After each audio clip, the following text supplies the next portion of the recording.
Ceux qui ne connaissent pas les réels fondements de la tradition Bamileke, je vous invite à écouter cet extrait de vidéo. Je veux dire qu'il y a deux sociétés secrètes qui ont cette particularité-là. La première, j'ai dit, c'est la grande société secrète philosophique, initiatique, si on peut l'appeler ainsi, qui porte 9 points sur le corps. Ici, c'est pareil. Pourquoi? Parce que le chiffre 9, dans l'histoire du peuple Balin ou des Bamileke, c'est le chiffre de la protection. Nos ancêtres avaient le souci de protéger leurs enfants. Et ce chiffre 9, nos ancêtres ont compris que l'homme doit être protégé. Et pour comprendre, il faut regarder toutes les ouvertures qui sont sur l'être humain. Nos ancêtres Balin ont compris qu'il faut un gardien à chaque porte d'entrée. Si nous comptons toutes les portes d'entrée, on aura les 2 yeux, les 2 narines, la bouche, les 2 oreilles, ça fait déjà 7. On a l'orifice et la ça fait 9. Chacun des 9 notables est gardien d'une porte d'entrée pour protéger les enfants. Maintenant, pourquoi ceux-ci n'abordent pas? Parce que les princes ne font pas partie de cette société secrète. Ici, c'est une société mixte des grands serviteurs du roi.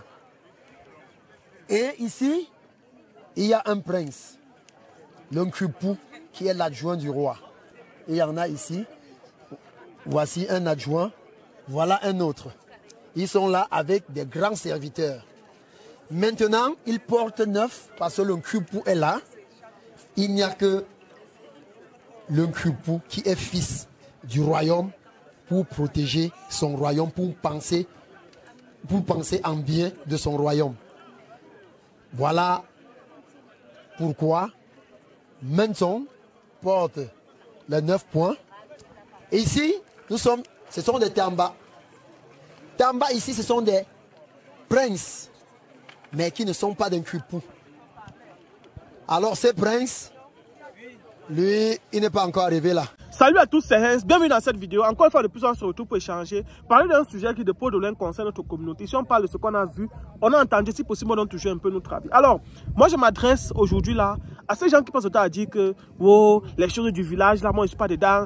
Parce qu'il y a une catégorie de personnes qui disent, ce qui fait souvent comprendre que non, les choses du village là, moi je suis dans Dieu, les choses qu'on dit au village, qu'on parle peut-être, on peut peut-être faire les coutumes, les traditions et tout. Et dit qu'il y a une certaine catégorie de personnes là qui se cachent derrière la religion pour dire qu'ils laissent la tradition. Moi je vais m'adresser à eux.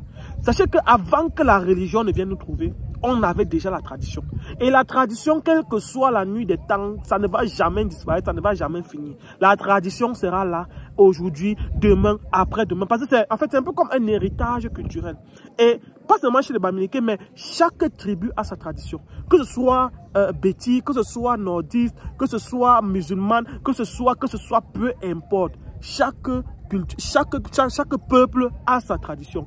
Et je pense que la tradition Bamileke en elle-même, on se doit de la respecter. Si tu es Bamileke, arrête de dire que oh, je ne peux pas respecter. Parce que comme vous voyez là, ce sont des gens qu'on ne les paye pas. Eux, leur travail, c'est d'être gagnés les traditions, c'est tout. Cette histoire-là, moi j'en ai déjà entendu parler. Comme par exemple, avant, on te dit peut-être qu'au village, il y a des arbres sacrés qu'on ne parle pas n'importe comment là-bas. Il y a peut-être des danses traditionnelles. Il y a des danses traditionnelles, par exemple, comme le Kungang, que peut-être c'est réservé à un type de personne. Il y a des danses, par exemple, comme le Nkang. Par exemple, moi j'ai eu à danser le Nkang.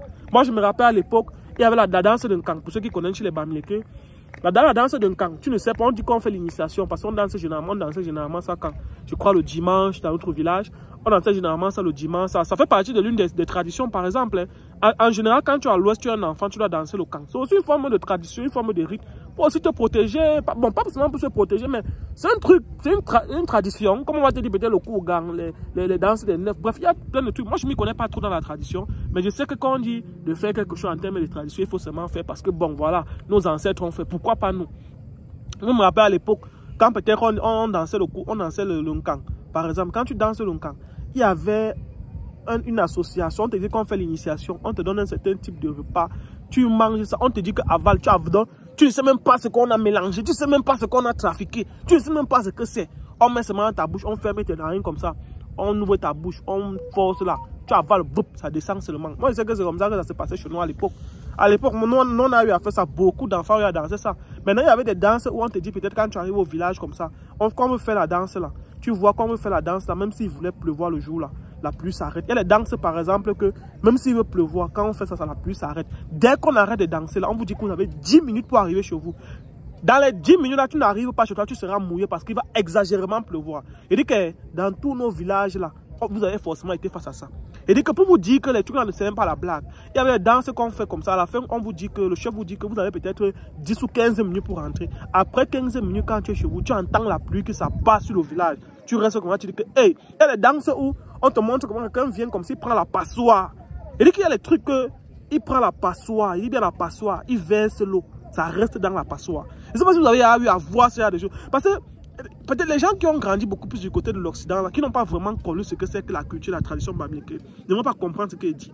Mais pour ces personnes qui ont eu à suivre les danses comme le Kogan, le Kang, les trucs comme ça, plein de danses là, ils vont comprendre de quoi. Par exemple, on nous disait à l'époque que quand tu faisais danser le Kang, tu ne dors pas la même nuit dans la même chambre qu'une femme. Ça, c'est des trucs que peut-être c'est banal, mais il faut respecter. Moi, je pense que à la base, on est tous bantous et on doit respecter nos traditions. C'est mon avis. Peut-être vous êtes libre de ne pas le faire, mais je pense qu'on vient tous de quelque part et on va quelque part. C'est juste mon avis par rapport à ce sujet. Dites ce que vous pensez en commentaire. En fonction de vos villages, parlez de vos différentes traditions. À très bientôt. Le Cameroun, c'est pas fini. Ciao.